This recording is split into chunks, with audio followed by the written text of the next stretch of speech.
देखिए, यूपी के चुनाव परिणाम ने इतिहास की कई धारणाओं को ध्वस्त कर दिया है। मोदी योगी की जोड़ी पर फिर से मुहर लगी है और यह भी साबित कर दिया कि उत्तर प्रदेश में मोदी का नाम अजय है। ये ढोल नगाड़े ऐलान करते हैं कि यूपी में मोदी का जादू कायम है। ये जश्न 37 साल बाद यूपी की राजनीति में नया अध्याय लिखे जाने की है।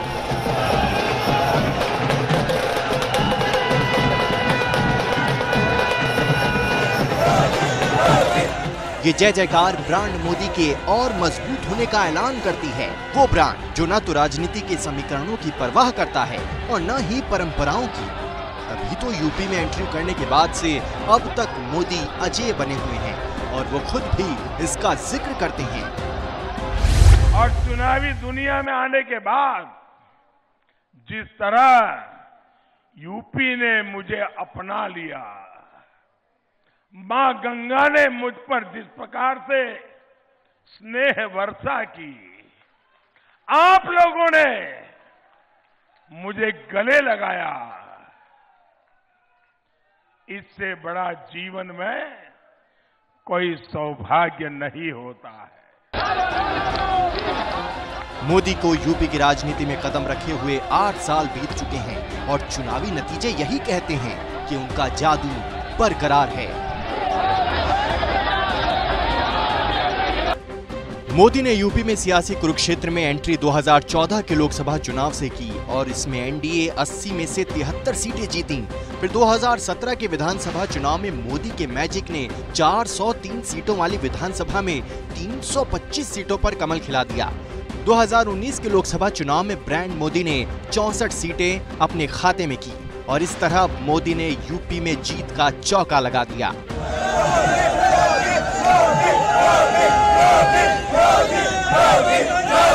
पार्टी के हर छोटे मोटे सभी कार्यकर्ताओं ने उनके अथक परिश्रम से आज एनडीए के लिए जीत का चौका लगाया है। नरेंद्र मोदी के चेहरे पे लोगों ने वोट दिया, नरेंद्र मोदी के विश्वास पे लोगों ने वोट दिया, नरेंद्र मोदी की वो अपील कि आपका नमक खाया है, मरते दम तक कर्जा अदा करूंगा, उस पे लोगों का विश्वास था। क्योंकि लोगों को लगा जब जब संकट आया, चाहे देश पे हो या उन पे, मोदी जी खड़े रहे। यूपी में इस बार बीजेपी की राहें आसान नहीं मानी जा रही थीं, लेकिन ब्रांड मोदी ने यूपी में बीजेपी के सारे संकट हर लिए। चुनाव शुरू होते ही किसानों की नाराजगी बड़ा मुद्दा थी। मोदी ने उसे खत्म किया। कोरोना संकट में यूपी सरकार पर जो दाग लगे उसे भी ब्रांड मोदी ने धो दिया और अखिलेश के जातीय समीकरण को भी मोदी ने बखूबी काटा। यूपी में मोदी के चुनावी भाषण इस बात का सबूत हैं कि वो बीजेपी के राह के रोड़ों को अच्छी तरह समझ रहे थे और उन्हें बखूबी हटाते चले गए। नीति, नियत, निष्ठा और नेतृत्व। भाजपा की नियत सबका साथ, सबका विकास, सबका विश्वास, सबका प्रयास। भाजपा की नीति है जो भी योजनाएं बने वो हर लाभार्थी तक पहुंचे, उनका लगातार उत्थान करने का।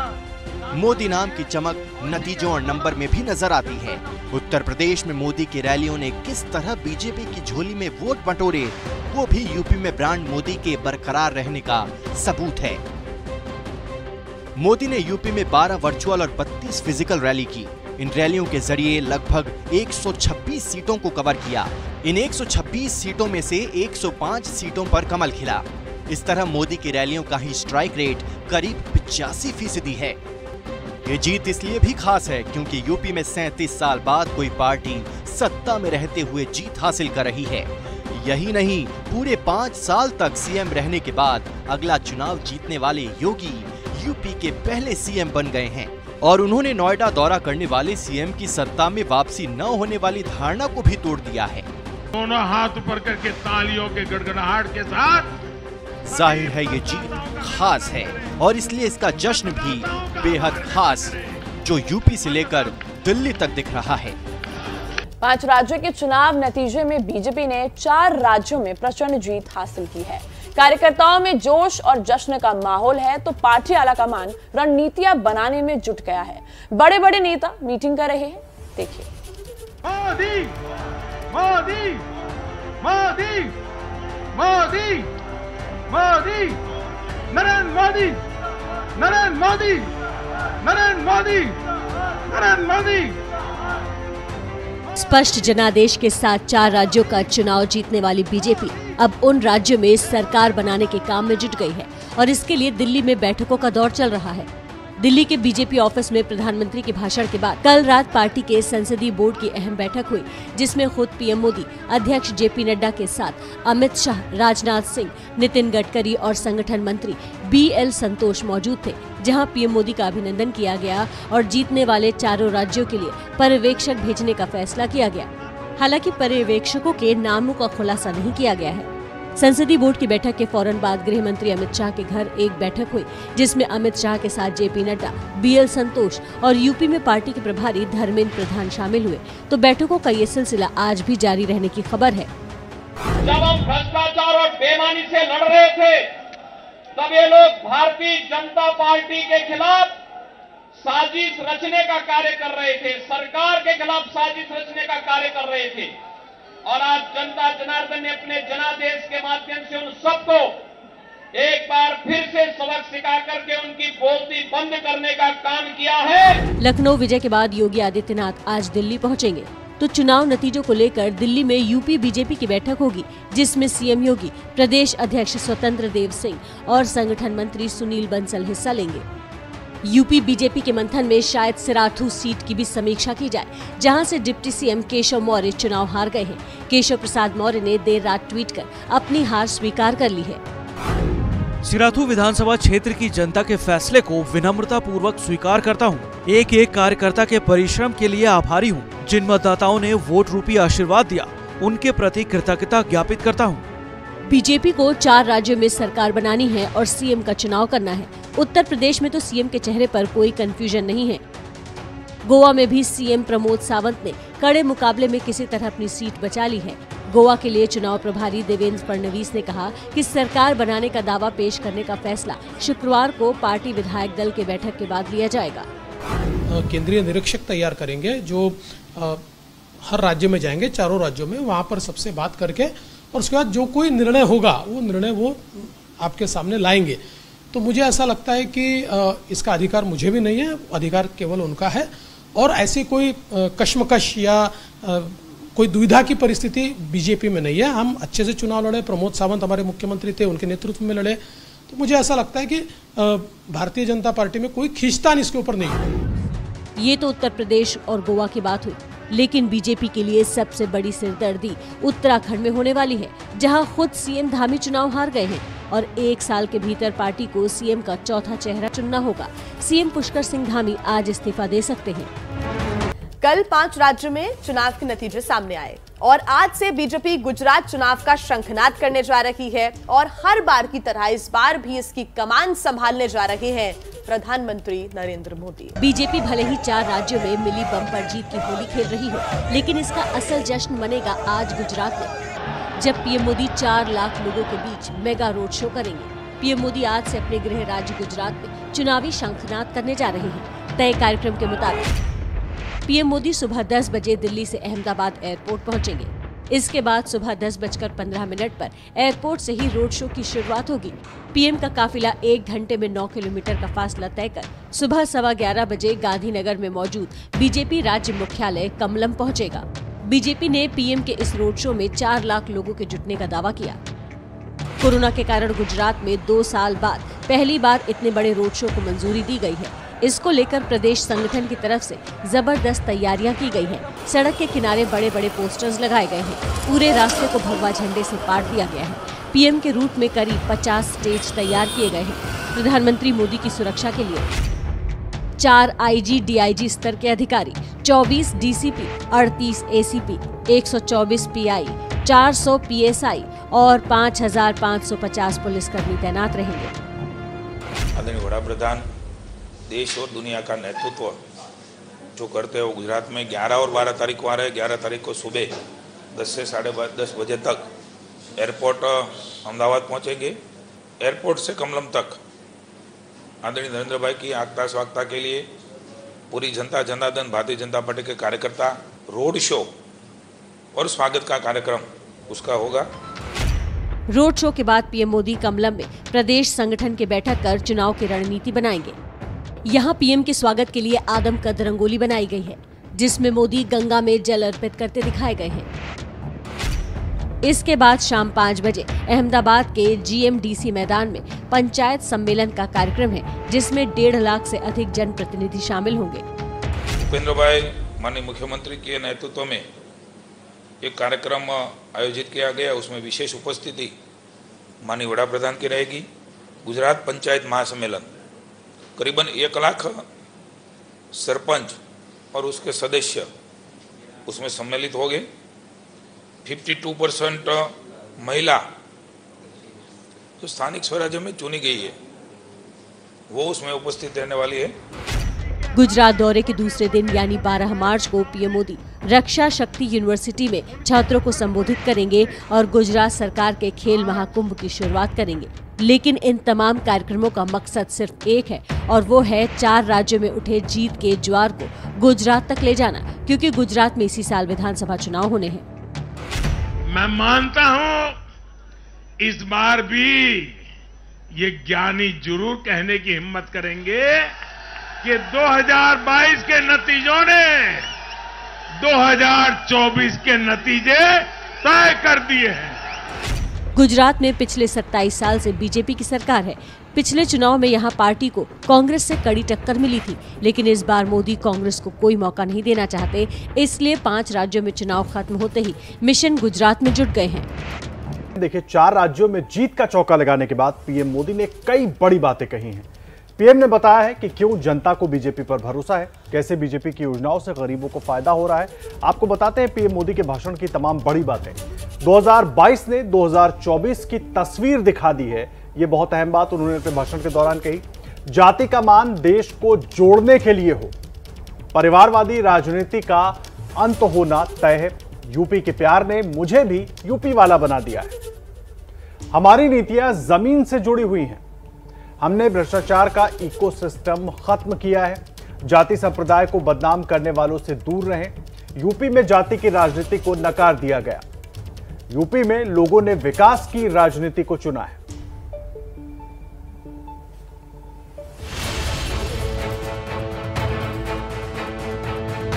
कल आए जनादेश में सबसे अहम है देश के सबसे बड़े राज्य उत्तर प्रदेश के चुनावी नतीजे।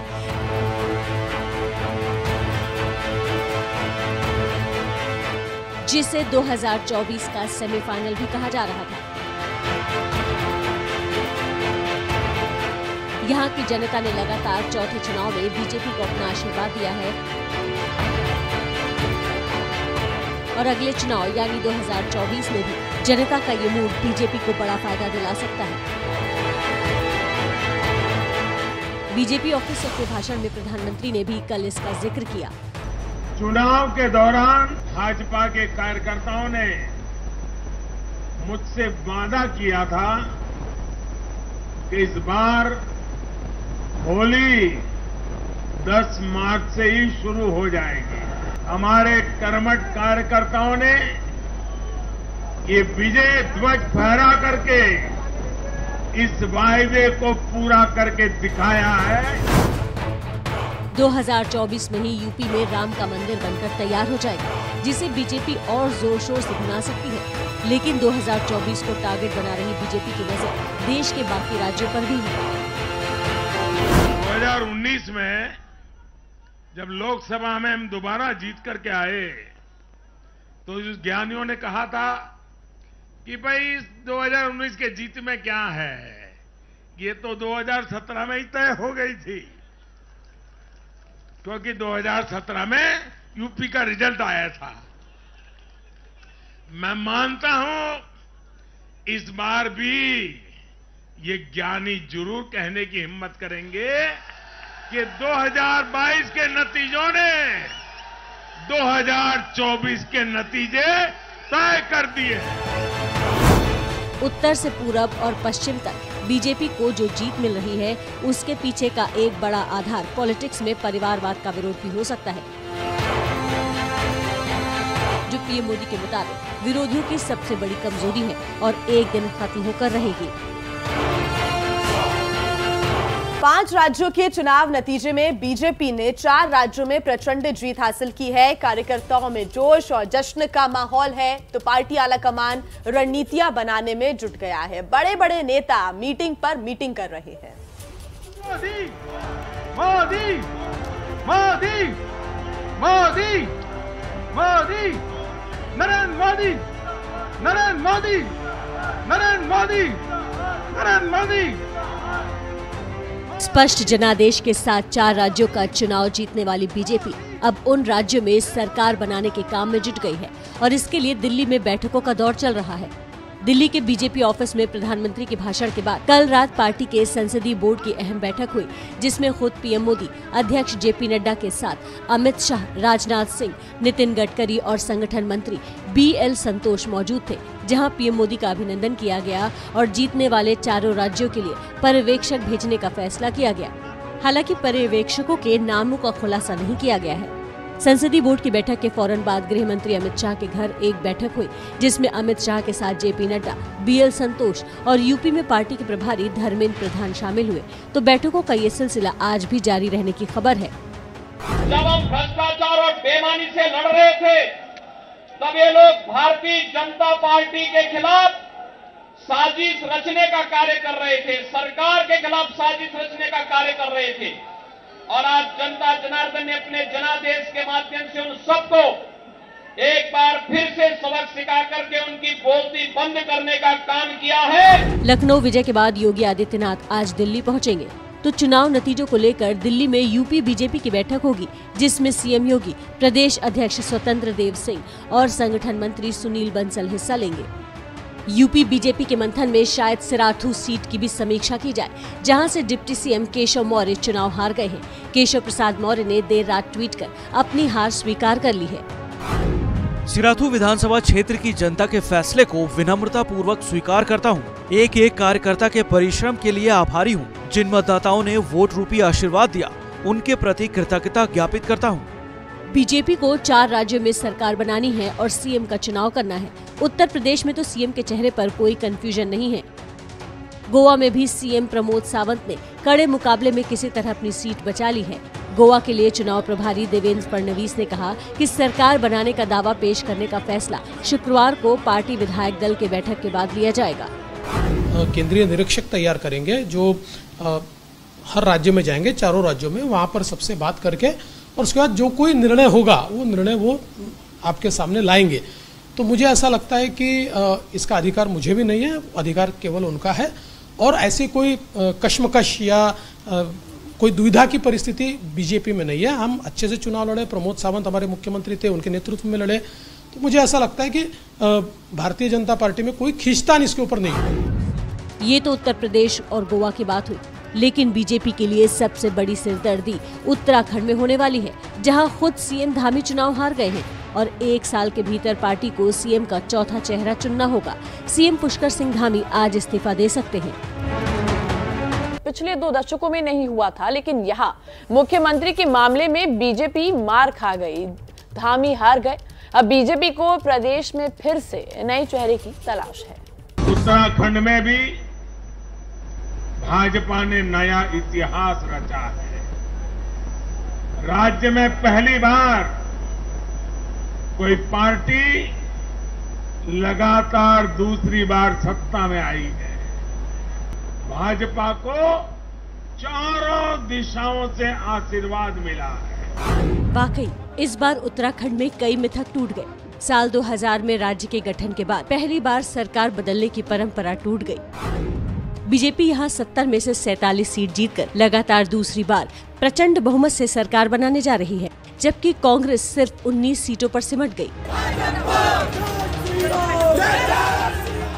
लेकिन बीजेपी की इस ऐतिहासिक जीत में एक मिथक ऐसा है जो अब भी बरकरार है। वो मिथक है उत्तराखंड में सीएम रहते कोई व्यक्ति चुनाव नहीं जीत पाया। 8 महीने पहले तीरथ सिंह रावत को सीएम पद से हटाकर बीजेपी ने जिस शख्स को राज्य में अपना चेहरा बनाया था वही चुनाव हार गए। मौजूदा मुख्यमंत्री पुष्कर सिंह धामी को खटीमा विधानसभा सीट पर करारी शिकस्त का सामना करना पड़ा। अब सवाल ये है कि उत्तराखंड का अगला मुख्यमंत्री कौन होगा। सर क्या कहेंगे अभी सर इस बार की जो है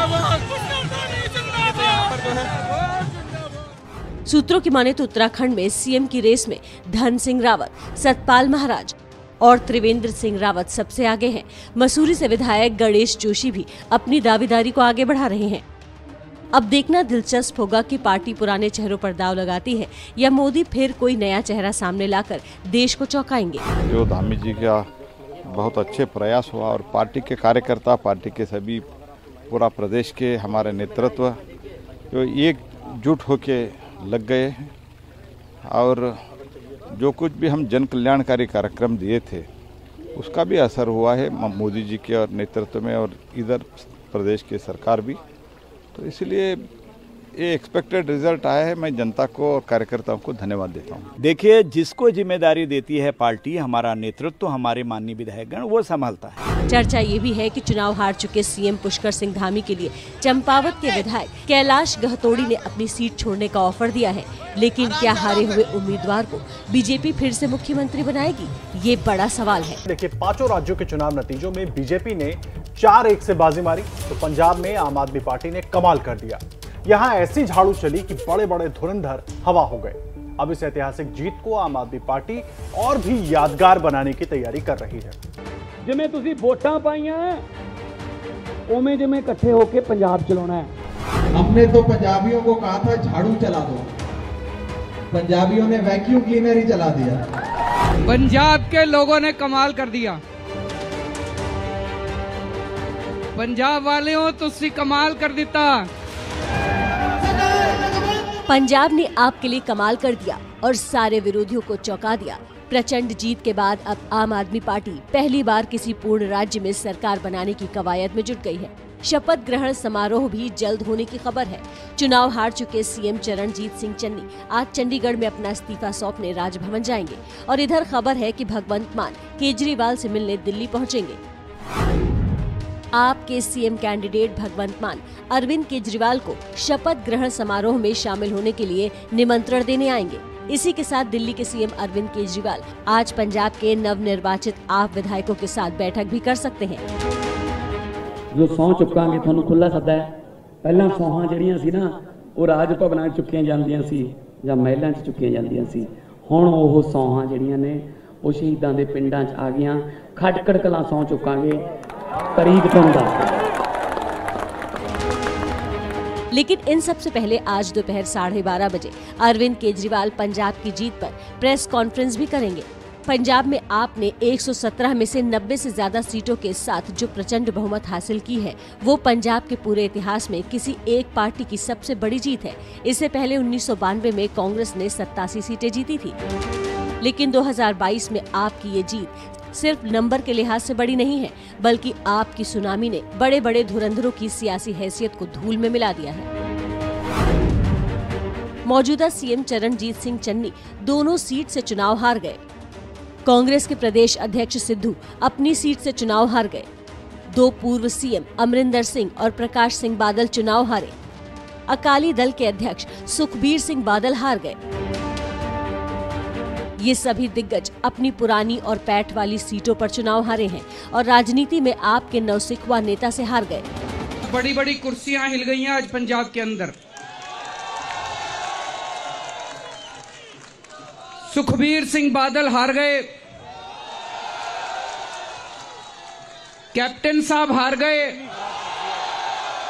चन्नी साहब हार गए, प्रकाश सिंह बादल साहब हार गए, नवजोत सिंह सिद्धू हार गए।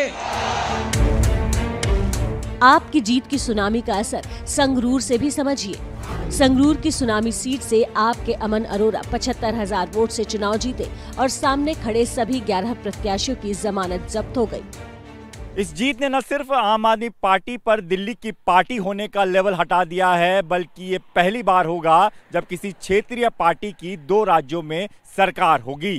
इस चुनाव में आम आदमी पार्टी सिर्फ दिल्ली और पंजाब में ही नहीं बल्कि गोवा, उत्तराखंड और यूपी में भी काफी सक्रिय नजर आई। इससे पहले आम आदमी पार्टी राजस्थान और मध्य प्रदेश में भी चुनाव लड़ चुकी है।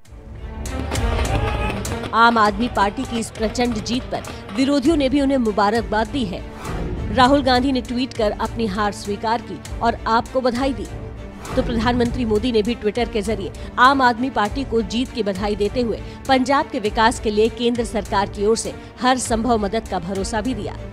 लेकिन बीजेपी के ही गिरिराज सिंह ने ट्विटर के जरिए केजरीवाल को ये एहसास भी दिलाया कि उनके सामने जीत के साथ बड़ी चुनौतियां भी आई हैं। पंजाब में जीत के साथ केजरीवाल की पार्टी पहली ऐसी क्षेत्रीय पार्टी बन गई है जिसकी सरकार 2 राज्यों में है। दरअसल आम आदमी पार्टी की ये जीत कई मायनों में खास है और भविष्य की सियासत पर इसका क्या असर होगा, ये समझिए हमारी इस खास रिपोर्ट में। कांग्रेस अध्यक्षा श्रीमती सोनिया गांधी जी ने यह भी निर्णय लिया है कि वो बहुत जल्द कांग्रेस कार्य समिति की बैठक बुलाकर इन सारे हार के कारणों और 5 राज्यों के चुनाव पर एक व्यापक अंतर्मंथन कांग्रेस कार्य समिति करेगी। चुनाव दर चुनाव मिलती हार और हर हार के बाद मंथन की बात करती कांग्रेस के हाथ से पंजाब भी निकल गया। या फिर यूं कहिए कि कांग्रेस ने पंजाब को थाली में सजाकर आम आदमी पार्टी को दे दिया। आपको पता है कि चरणजीत चन्नी जी को आज किसने हराया है? भदौर से लाभ सिंह उगोके। कौन है ये लाभ सिंह उगोके? मोबाइल रिपेयर करने वाली दुकान में नौकरी करता है। उनकी माताजी एक सरकारी स्कूल के अंदर सफाई कर्मचारी का काम करते हैं। उनके पिताजी खेतों में मजदूरी करते हैं। मैं चरणजीत सिंह चन्नी ईश्वर की सौं चुकता हाँ कि मैं कानून द्वारा स्थापित। पंजाब में चुनाव के ठीक 5 महीने पहले चरणजीत सिंह चन्नी को मुख्यमंत्री पद की शपथ दिलाई गई। कांग्रेस को ये फैसला इसलिए करना पड़ा क्योंकि राज्य के मुख्यमंत्री कैप्टन अमरिंदर सिंह और राज्य में पार्टी की कमान संभाल रहे नवजोत सिंह सिद्धू के बीच 36 का आंकड़ा था। इस लड़ाई में कैप्टन की विदाई हुई पर सिद्धू नई मांगे लेकर खड़े हो गए और कांग्रेस की इसी कलह को भांपते हुए आम आदमी पार्टी पूरी ताकत से पंजाब के मैदान में कूद गई। इस बार 3.5 करोड़ पंजाबी इकट्ठे हो जाओ और इस बार इस पूरे सिस्टम को हराना है। इन पूरी सारी पार्टियों को, ये पूरा जो सिस्टम है आम अकाली दल का, कांग्रेस का, बीजेपी का, ये पूरा का पूरा सिस्टम इस बार अपने को हराना है। पंजाब में ड्रग्स की समस्या हो, रेत माफिया के भ्रष्टाचार का मुद्दा हो या फिर केंद्र के कृषि कानूनों के खिलाफ किसानों का गुस्सा, अरविंद केजरीवाल और उनकी पार्टी हर मोर्चे पर कांग्रेस को घेरती चली गई और इसके साथ पंजाब की जनता के सामने दिल्ली के विकास का मॉडल और मुफ्त की घोषणाओं का कॉकटेल देकर आम आदमी पार्टी ने पंजाब के सारे सियासी और जाति समीकरणों को ध्वस्त कर दिया। इस जीत ने न सिर्फ आम आदमी पार्टी पर दिल्ली की पार्टी होने का लेवल हटा दिया है बल्कि ये पहली बार होगा जब किसी क्षेत्रीय पार्टी की 2 राज्यों में सरकार होगी। इस चुनाव में आम आदमी पार्टी सिर्फ दिल्ली और पंजाब में ही नहीं बल्कि गोवा, उत्तराखंड और यूपी में भी काफी सक्रिय नजर आई। इससे पहले आम आदमी पार्टी राजस्थान और मध्य प्रदेश में भी चुनाव लड़ चुकी है। आपका राजनीतिक इतिहास भले ही छोटा है लेकिन कम समय में ही पार्टी जीत के कई झंडे गाड़ चुकी है। 2014 में 4 सीटें जीतकर आम आदमी पार्टी लोकसभा में दाखिल हुई। 2017 में गोवा में भले ही खाता नहीं खुला लेकिन जनाधार मजबूत हुआ। 2017 में पंजाब में दूसरे नंबर की पार्टी बनने की बदौलत ही 2022 के लिए आम आदमी पार्टी का कॉन्फिडेंस बढ़ा। वहीं राजस्थान, मध्य प्रदेश और हरियाणा में भले ही दांव नहीं लगा लेकिन 2020 में दिल्ली फिर से फतह करके आपने अपना दम दिखाया और अब पंजाब में मिली ऐतिहासिक जीत के बाद आम आदमी पार्टी के नेताओं के दिल की बात जुबान पर आने लगी है। मेरा सपना है, मेरे जीवन का सपना है, मेरा जीवन का एकमात्र लक्ष्य है कि अरविंद केजरीवाल जी देश की बागडोर संभालें। और जहां तक राष्ट्रीय स्तर की बात है, गोवा उत्तराखंड में हमारा वोट शेयर बहुत बड़ा है 2017 के मुकाबले और कहीं ना कहीं आज आम आदमी पार्टी एक नेशनल फोर्स बन के उभरी है, एक राष्ट्रीय ताकत बन के उभरी है। तो अब सबसे बड़ा सवाल यही है कि क्या आम आदमी पार्टी बीजेपी के खिलाफ सबसे मजबूत विपक्षी दल के तौर पर उभर रही है, और क्या दिल्ली के मुख्यमंत्री अरविंद केजरीवाल अब दिल्ली की गद्दी पर दावेदारी करने की तैयारी कर रहे हैं। पहले दिल्ली में इंकलाब हुआ, अब पंजाब में इंकलाब हुआ, अब ये इंकलाब पूरे देश के अंदर फैलेगा। जो लोग आज ये टीवी देख रहे हैं, सब लोगों को मैं कहना चाहता हूँ, सारी महिलाएं आम आदमी पार्टी ज्वाइन करें, सारे युवा आम आदमी पार्टी ज्वाइन करें, सारे किसान आम आदमी पार्टी ज्वाइन करें, सारे मजदूर, सारे व्यापारी, सारे उद्योगपति सब आम आदमी पार्टी ज्वाइन करें। ये सही है कि पंजाब की जीत आम आदमी पार्टी के विस्तार की वजह बन सकती है, लेकिन केजरीवाल का आगे का रास्ता पंजाब में उनकी पार्टी की सरकार के काम के हिसाब से ही तय होगा, क्योंकि चुनाव जीतने के लिए मुफ्त के ऐलान करना अलग बात है और पहले से कर्ज के बोझ तले दबे एक राज्य को चलाना अलग। ये बड़ी चुनौती आगे है। फिलहाल मौका जीत के जश्न का है। कल 5 राज्यों में चुनाव नतीजे आए हैं और आज से बीजेपी गुजरात चुनाव का शंखनाद करने जा रही है और हर बार की तरह इसकी कमान संभालने जा रहे हैं प्रधानमंत्री नरेंद्र मोदी। बीजेपी भले ही 4 राज्यों में मिली बम्पर जीत की होली खेल रही हो, लेकिन इसका असल जश्न मनेगा आज गुजरात में, जब पीएम मोदी 4 लाख लोगों के बीच मेगा रोड शो करेंगे। पीएम मोदी आज से अपने गृह राज्य गुजरात में चुनावी शंखनाद करने जा रहे हैं। तय कार्यक्रम के मुताबिक पीएम मोदी सुबह 10 बजे दिल्ली से अहमदाबाद एयरपोर्ट पहुंचेंगे। इसके बाद सुबह 10:15 पर एयरपोर्ट से ही रोड शो की शुरुआत होगी। पीएम का काफिला 1 घंटे में 9 किलोमीटर का फासला तय कर सुबह 11:15 बजे गांधीनगर में मौजूद बीजेपी राज्य मुख्यालय कमलम पहुंचेगा। बीजेपी ने पीएम के इस रोड शो में 4 लाख लोगों के जुटने का दावा किया। कोरोना के कारण गुजरात में 2 साल बाद पहली बार इतने बड़े रोड शो को मंजूरी दी गई है। इसको लेकर प्रदेश संगठन की तरफ से जबरदस्त तैयारियां की गई हैं। सड़क के किनारे बड़े बड़े पोस्टर्स लगाए गए हैं। पूरे रास्ते को भगवा झंडे से पाट दिया गया है। पीएम के रूट में करीब 50 स्टेज तैयार किए गए हैं। प्रधानमंत्री मोदी की सुरक्षा के लिए 4 आईजी डीआईजी स्तर के अधिकारी, 24 डीसीपी, 38 एसीपी, 124 पीआई, 400 पीएसआई और 5550 पुलिसकर्मी तैनात रहेंगे। आदरणीय वड़ा प्रधान देश और दुनिया का नेतृत्व जो करते हैं वो गुजरात में 11 और 12 तारीख को आ रहे हैं। 11 तारीख को सुबह 10 से 10:30 बजे तक एयरपोर्ट अहमदाबाद पहुंचेंगे। एयरपोर्ट से कमलम तक आदरणीय नरेंद्र भाई की आगता स्वागता के लिए पूरी जनता जनार्दन भारतीय जनता पार्टी के कार्यकर्ता रोड शो और स्वागत का कार्यक्रम उसका होगा। रोड शो के बाद पीएम मोदी कमलम में प्रदेश संगठन की बैठक कर चुनाव की रणनीति बनाएंगे। यहाँ पीएम के स्वागत के लिए आदमकद रंगोली बनाई गई है, जिसमें मोदी गंगा में जल अर्पित करते दिखाए गए हैं।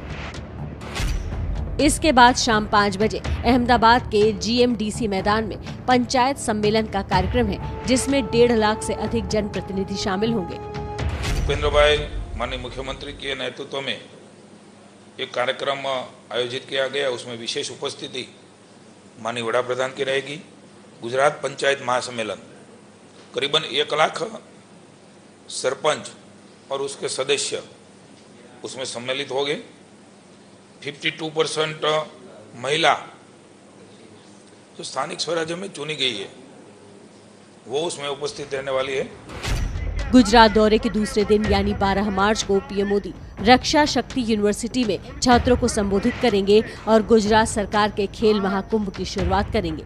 लेकिन इन तमाम कार्यक्रमों का मकसद सिर्फ एक है और वो है 4 राज्यों में उठे जीत के ज्वार को गुजरात तक ले जाना, क्योंकि गुजरात में इसी साल विधानसभा चुनाव होने हैं। मैं मानता हूं इस बार भी ये ज्ञानी जरूर कहने की हिम्मत करेंगे कि 2022 के नतीजों ने 2024 के नतीजे तय कर दिए हैं। गुजरात में पिछले 27 साल से बीजेपी की सरकार है। पिछले चुनाव में यहां पार्टी को कांग्रेस से कड़ी टक्कर मिली थी, लेकिन इस बार मोदी कांग्रेस को कोई मौका नहीं देना चाहते, इसलिए 5 राज्यों में चुनाव खत्म होते ही मिशन गुजरात में जुट गए हैं। देखिए, लंबे मौन के बाद अखिलेश यादव आभार पर प्रतिक्रिया देने सामने आए हैं। ट्विटर पर अखिलेश ने कहा कि उत्तर प्रदेश की जनता को हमारी सीटें 2.5 गुनी और वोट शेयर 1.5 गुना बढ़ाने के लिए हार्दिक धन्यवाद। हमने दिखा दिया है कि भाजपा की सीटों को घटाया जा सकता है। भाजपा का ये घटाव निरंतर जारी रहेगा। आधे से ज्यादा भ्रम और छलावा दूर हो गया है, बाकी कुछ दिनों में हो जाएगा। कल जैसे ही नतीजे आना शुरू हुए और जैसे ही नतीजे भाजपा के पक्ष में गए, उसके बाद से इंतजार हो रहा था कि अखिलेश यादव जरूर प्रतिक्रिया देंगे अपनी, जिस तरह से मतदान हुए और जो नतीजे आए हैं। लेकिन अब जाकर, अब से कुछ देर पहले उन्होंने ये ट्वीट किया और उसमें उन्होंने लिखा है और प्रतिक्रिया देते हुए लिखा है कि जिस तरीके से उत्तर प्रदेश की जनता को हमारी 2.5 गुना सीटें बढ़ी हैं और वोट शेयर बढ़ाने के लिए धन्यवाद उन्होंने लिखा है। और साथ ही लिखा कि हमने दिखा दिया है कि भाजपा की सीटों को घटाया जा सकता है, भाजपा का ये घटाव निरंतर जारी रहेगा, आधे से ज्यादा भ्रम और छलावा दूर हो गया है, बाकी कुछ दिनों में हो जाएगा।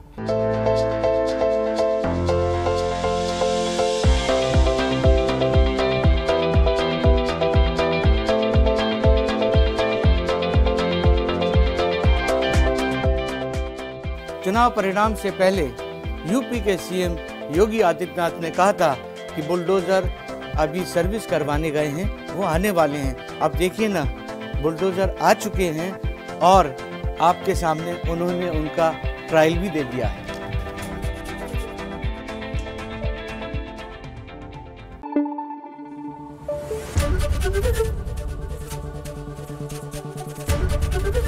एबीपी न्यूज आपको रखे आगे।